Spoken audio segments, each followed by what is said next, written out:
नमस्कार Bharat. Welcome to excellent opportunities association. अगर आप UPSC civil service, state PCS या जुडिशरी एग्जाम की प्रिपरेशन कर रहे हैं तो आज का सेशन आपके लिए बहुत इंपॉर्टेंट है। आज हम डिस्कस करेंगे कि जब यूनियन एजुकेशन मिनिस्टर रिजाइन करते हैं तो कॉन्स्टिट्यूशन के अकॉर्डिंग एक्चुअल प्रोसेस क्या होता है। ये सिर्फ करंट अफेयर्स नहीं, इसके थ्रू यूपीएससी आपसे कॉन्स्टिट्यूशन, पार्लियामेंट, एग्जीक्यूटिव से रिलेटेड क्वेश्चन पूछ सकता है। इसलिए वीडियो को एंड तक जरूर देखिए और अगर अभी तक चैनल को सब्सक्राइब नहीं किया है तो सब्सक्राइब कीजिए, बेल आइकन प्रेस कीजिए ताकि ऐसे इंपॉर्टेंट लेक्चर्स आप तक सबसे पहले पहुंच सके। चलिए शुरू करते हैं। सबसे पहले एक सिंपल क्वेश्चन, अगर कोई यूनियन मिनिस्टर रिजाइन करता है तो क्या वो डायरेक्टली प्रेसिडेंट को रेजिग्नेशन देता है या प्राइम मिनिस्टर को, और प्रेसिडेंट का रोल क्या होता है, यही आज हम सिंपल लैंग्वेज में समझेंगे। आर्टिकल 75 क्या है? आर्टिकल 75 कॉन्स्टिट्यूशन का वो आर्टिकल है जो बताता है यूनियन मिनिस्टर का अपॉइंटमेंट कैसे होता है, उनका रेजिग्नेशन कैसे होता है, उन्हें रिमूव कैसे किया जा सकता है और गवर्नमेंट किस के प्रति रिस्पॉन्सिबल होती है। यूपीएससी के लिए आर्टिकल बहुत इंपॉर्टेंट है। आर्टिकल 75 क्लॉज 1, सबसे पहले प्राइम मिनिस्टर्स अपॉइंटमेंट होते हैं इस आर्टिकल के अकॉर्डिंग प्रेसिडेंट के द्वारा। उसके बाद बाकी मिनिस्टर्स को भी प्रेसिडेंट अपॉइंट करते हैं। लेकिन इंपॉर्टेंट बात है, प्रेसिडेंट अपनी मर्जी से मिनिस्टर्स चूज नहीं करते। प्राइम मिनिस्टर्स जिस नाम की रिकमेंडेशन देते हैं प्रेसिडेंट उसी के बेसिस पर अपॉइंटमेंट करते हैं। Exam point, real political leadership prime ministers के पास होती है। आर्टिकल 75 क्लॉज 2, इसमें लिखा है ministers hold office during the pleasure of president. अब बहुत स्टूडेंट कंफ्यूज हो जाते हैं, क्या प्रेसिडेंट किसी भी मिनिस्टर को कभी भी हटा सकते हैं? सिंपल आंसर है नहीं, प्रैक्टिकली नहीं। इंडिया एक पार्लियामेंट्री डेमोक्रेसी है, इसलिए प्रेसिडेंट नॉर्मली प्राइम मिनिस्टर और काउंसिल ऑफ मिनिस्टर्स की एडवाइस पर ही काम करते हैं। ये पॉइंट यूपीएससी और जुडिशरी दोनों में इंपॉर्टेंट है। आर्टिकल 75 क्लॉज 3, ये आर्टिकल कहता है council of ministers is collectively responsible to the Lok Sabha. Simple language में इसका मतलब है गवर्नमेंट एक टीम की तरह काम करती है और लोकसभा में गवर्नमेंट मेजोरिटी लूज कर देती है तो पूरी काउंसिल ऑफ मिनिस्टर्स को रिजाइन करना पड़ता है। आर्टिकल 75 क्लॉज 4, इस आर्टिकल में लिखा है हर मिनिस्टर ऑफिस ज्वाइन करने से पहले 2 ओथ लेता है, oath of office and oath of secrecy. ये ओथ प्रेसिडेंट दिलाते हैं।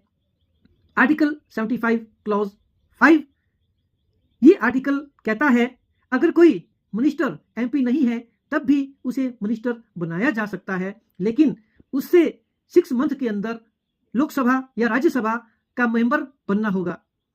अगर 6 मंथ में एमपी नहीं बना तो मिनिस्टर का पद चला जाएगा। ये क्वेश्चन बार बार एग्जाम में पूछा गया है। अब समझते हैं रेजिग्नेशन प्रोसेस। मान लीजिए एजुकेशन मिनिस्टर रिजाइन करना चाहते हैं।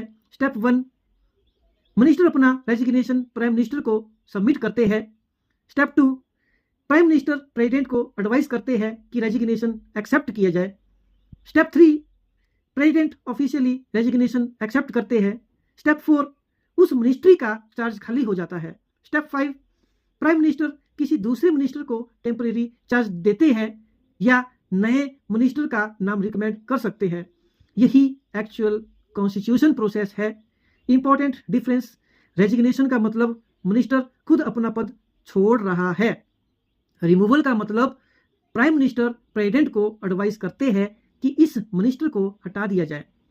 प्रेसिडेंट उस एडवाइस के बेसिस पर रिमूवल करते हैं। Important supreme court judgment, Shamsher Singh versus state of Punjab 1974। इस जजमेंट के अकॉर्डिंग सुप्रीम कोर्ट ने कहा कि प्रेसिडेंट और governor normally council of ministers की एडवाइस पर ही काम करते हैं। ये जजमेंट यूपीएससी और जुडिशरी के लिए बहुत ही इंपॉर्टेंट है। यूपीएससी क्विक रिवीजन याद रखिए। Article 74 talk about aid and advice. Article 75 talk about union ministers, collectively responsibility, pleasure of president, 6 month rule, prime ministers की रिकमेंडेशन। बस ये पॉइंट याद रहे तो एग्जाम में क्वेश्चन आसानी से सॉल्व हो जाएंगे। Practice questions, question 1, union ministers की अपॉइंटमेंट किस आर्टिकल के अंडर होती है? आंसर है इसका article 75। Question 2, council of ministers किस हाउस के प्रति कलेक्टिवली रिस्पॉन्सिबल होते हैं? आंसर है इसका लोकसभा। क्वेश्चन 3, क्या नॉन एमपी मिनिस्टर बन सकता है? आंसर है हाँ, लेकिन 6 मंथ्स के लिए अगर वो एमपी नहीं बनता। क्वेश्चन 4, प्रेसिडेंट मिनिस्टर्स को किसकी एडवाइस पर अपॉइंट या रिमूव करते हैं? आंसर है प्राइम मिनिस्टर की एडवाइस पर। फ्रेंड्स, यूपीएससी सिर्फ न्यूज़ याद करने के एग्जाम नहीं है। यूपीएससी ये देखना चाहता है कि आप न्यूज़ के पीछे का कॉन्स्टिट्यूशन समझते हैं या नहीं। इसलिए जब भी किसी मिनिस्टर का रेजिग्नेशन देखें तो आर्टिकल 74, आर्टिकल 75, कलेक्टिव रिस्पॉन्सिबिलिटी और प्राइम मिनिस्टर की कॉन्स्टिट्यूशनल रोल को जरूर रिवाइज करें। अगर आज का सेशन हेल्पफुल लगा हो तो चैनल को सब्सक्राइब करें, बेल आइकन प्रेस करें, वीडियो को लाइक और शेयर करें। UPSC civil service, state PCS और जुडिशरी गाइडेंस के लिए एक्सीलेंट अपॉर्चुनिटीज एसोसिएशन के साथ जुड़े। Our website excellentopportunities.in, WhatsApp number 8955693685।